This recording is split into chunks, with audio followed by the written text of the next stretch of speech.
میں موجود ہے۔ ہندو دھرم اور مذہب اسلام میں یکسانیت جاننے کے پہلے ہم یہ جان لیں ہندو دھرم اور مذہب اسلام کی کیا معنی ہے۔ یہ لفظ ہندو یہ ایک جغرافیکل ڈیفینیشن ہے، جغرافیکل ڈیفینیشن ہے، علاقے کے اعتبار سے تعریف ہے۔ اور ہندو اسے کہتے ہیں وہ لوگوں کو جو انڈس ندی کے پاس رہتے ہیں یا سندھو ندی کے پاس رہتے ہیں۔ ہسٹورینز کہتے ہیں کہ یہ لفظ ہندو سب سے پہلی بار استعمال کیا تھا عربوں نے جب وہ ہندوستان آئے۔ کچھ ہسٹورینز یہ بھی کہتے ہیں کہ یہ لفظ پرشینز نے استعمال کیا تھا جب وہ ہندوستان میں آئے ہمالیہ کے اور سے۔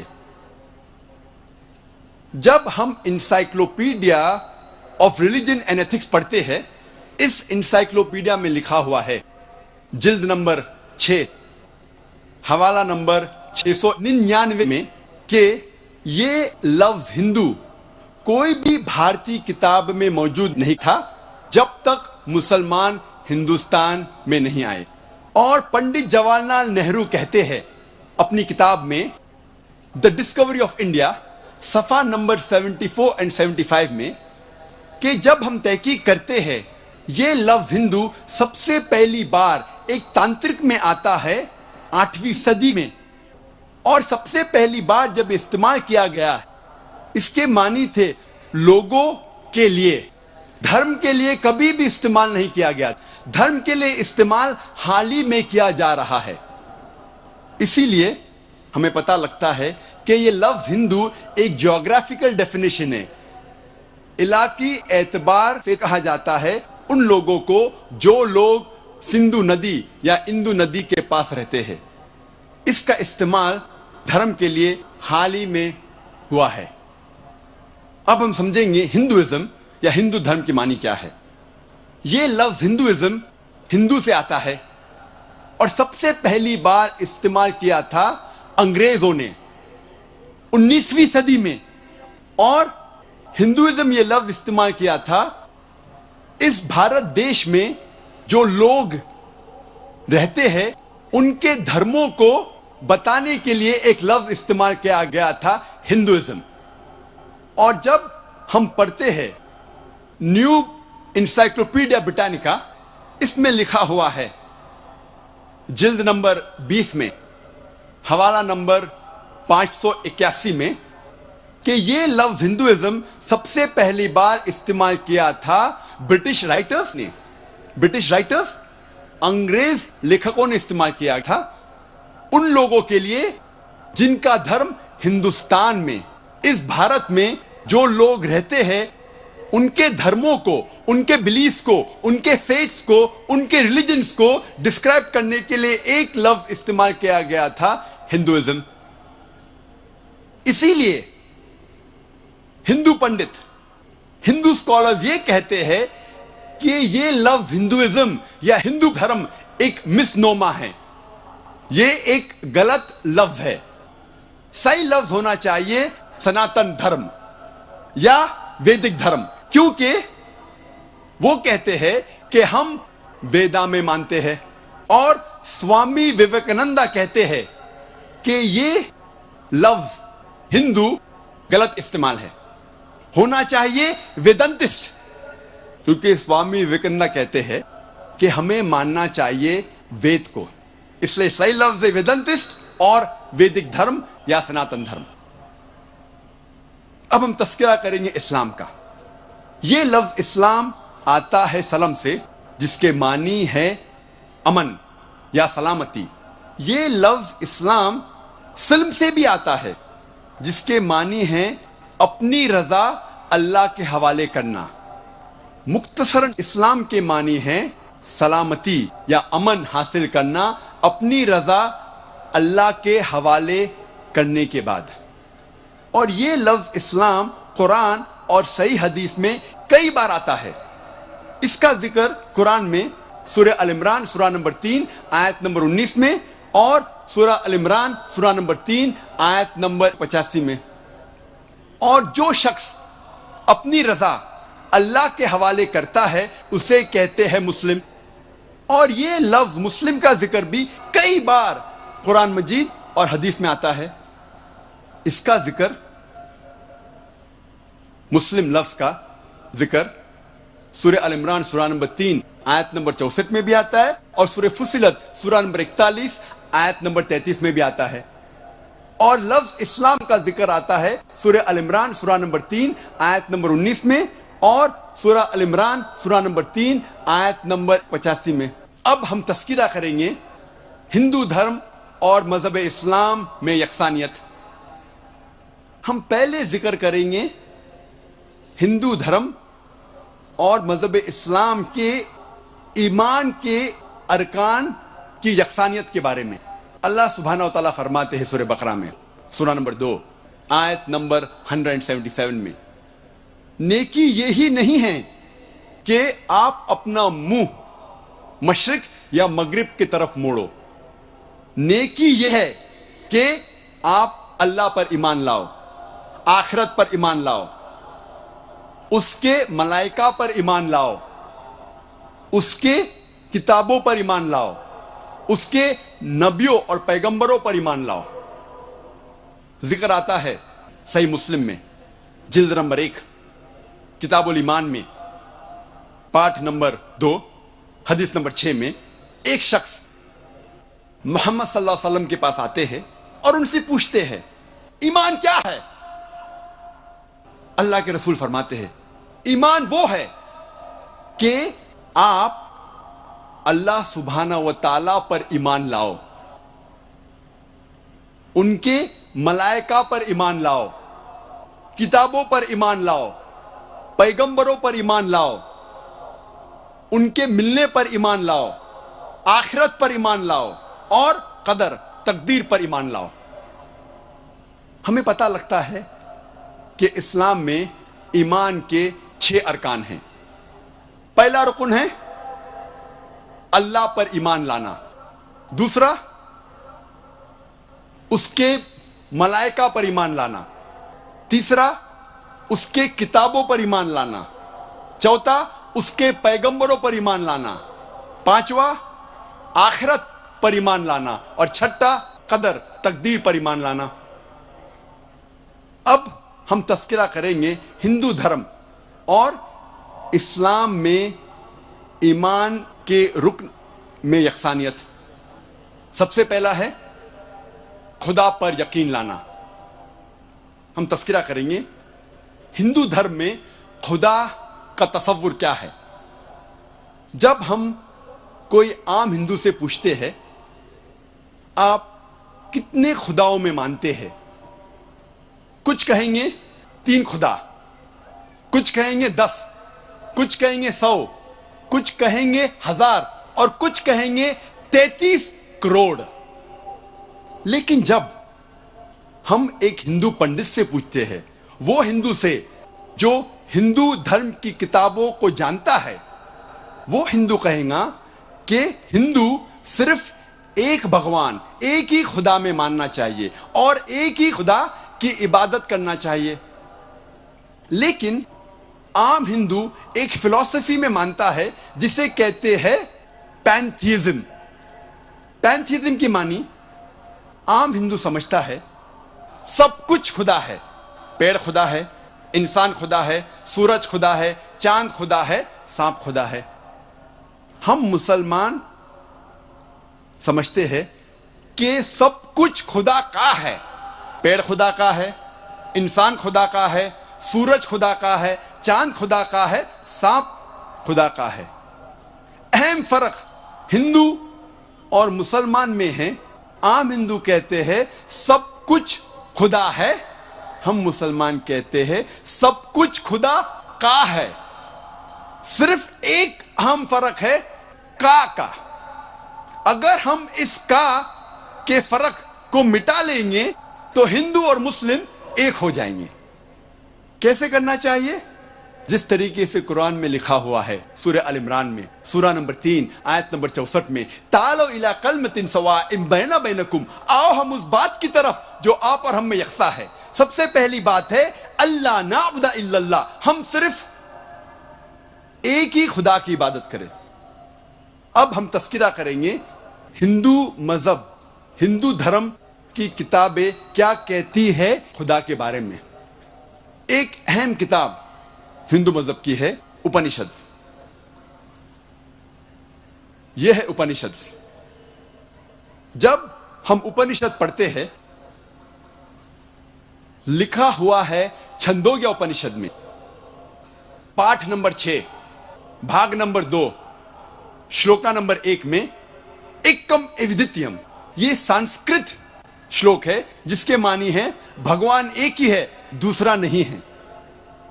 لکھا ہوا ہے شویتا شتارا اپنشد میں پاٹھ نمبر 6 شلوکا نمبر 9 میں ناچس یا کسج جنیتا نہ چدیپا، جس کے معنی ہے اس بھگوان، اس خدا کا کوئی بھی رب نہیں ہے، اس خدا، اس بھگوان کا کوئی بھی والدین نہیں ہے، نہ پتا ہے نہ ماتا ہے، نہ باپ ہے نہ ماں ہے، کوئی بھی رکھوالا نہیں ہے۔ لکھا ہوا ہے شویتا شتارا اپنشد میں پاٹھ نمبر 4 میں شلوک نمبر 19 میں نہ تسیہ پرتیما استی، اس بھگوان، اس خدا کی کوئی بھی پرتیما نہیں ہے۔ پرتیما کی معنی عکس، سٹیچو، اسکلپچر، فوٹوگراف، پینٹنگ، یہ سب پرتیما کی معنی ہے۔ اس بھگوان، اس خدا کا کوئی بھی پرتیما نہیں ہے، نہ کوئی تصویر ہے، نہ کوئی اسکلپچر ہے، نہ کوئی سٹیچو ہے، نہ کوئی بت ہے، نہ کوئی پینٹنگ ہے۔ لکھا ہوا ہے بھگوت گیتا میں، جو سب سے زیادہ پڑھی جانے والی کتاب ہے۔ بھگوت گیتا میں بھگوان کا تصور ہے۔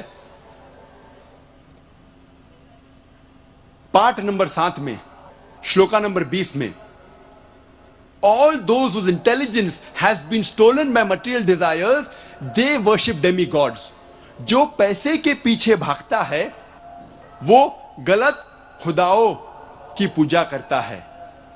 اور کچھ ترجمہ بھگوت گیتا میں لکھا ہوا ہے کہ جو آدمی پیسے کے پیچھے بھاگتا ہے وہ بت پرستی کرتا ہے۔ بھگوت گیتا میں لکھا ہوا ہے پاٹھ نمبر 10 میں شلوکا نمبر 3 میں میں بھگوان پیدا نہیں ہوا ہوں، میری شروعات نہیں ہے، میں سارے عالموں کا رب ہوں۔ اور سب سے اہم کتاب ہندو دھرم میں ہے وید۔ جب ہم وید پڑھتے ہیں، یجور وید میں لکھا ہوا ہے پاٹھ نمبر 32 منترا نمبر 3 میں نہ تسیہ پرتیما استی، اس بھگوان، اس خدا کی کوئی بھی پرتیما نہیں ہے، کوئی بھی بت نہیں ہے، کوئی بھی عکس نہیں ہے، کوئی بھی اسٹیچو نہیں ہے، اسکلپچر نہیں ہے، فوٹوگراف نہیں ہے، پینٹنگ نہیں ہے۔ ذکر ہے یجور وید میں پاٹھ نمبر 40 منترا نمبر 9 میں اندھاتم پرویشنتی یا اسمبھوتی مپاستے، یہ سنسکرت شلوک ہے جس کے معنی ہے اندھاتم، اندھکار میں، پرویشنتی، داخل ہو رہے ہیں۔ جو لوگ اسمبھوتی کی پوجا کرتے، اسمبھوتی کی معنی نیچرل تھنگز، قدرتی چیزیں، ہوا، پانی، آگ۔ یجوروید میں لکھا ہوا ہے اندھکار میں داخل ہو رہے ہیں وہ لوگ جو قدرتی چیزوں کی عبادت کرتے ہیں، پوجتے ہیں، جیسے کہ ہوا، پانی، آگ۔ اور آگے لکھا ہوا ہے اور گھور اندھکار میں داخل ہو رہے ہیں وہ لوگ جو سمبوتی کی پوجا کرتے ہیں۔ سمبوتی کی معنی انسان کی بنائی ہوئی چیزیں جیسے ٹیبل، کرسی، بت وغیرہ۔ اگر آپ قدرتی چیزوں کی عبادت کرتے ہیں تو آپ اندھکار میں داخل ہو رہے ہیں۔ اگر آپ بنائی ہوئی چیزوں کی عبادت کرتے ہیں تو آپ اور گھور اندھکار میں داخل ہو رہے ہیں۔ لکھا ہوا ہے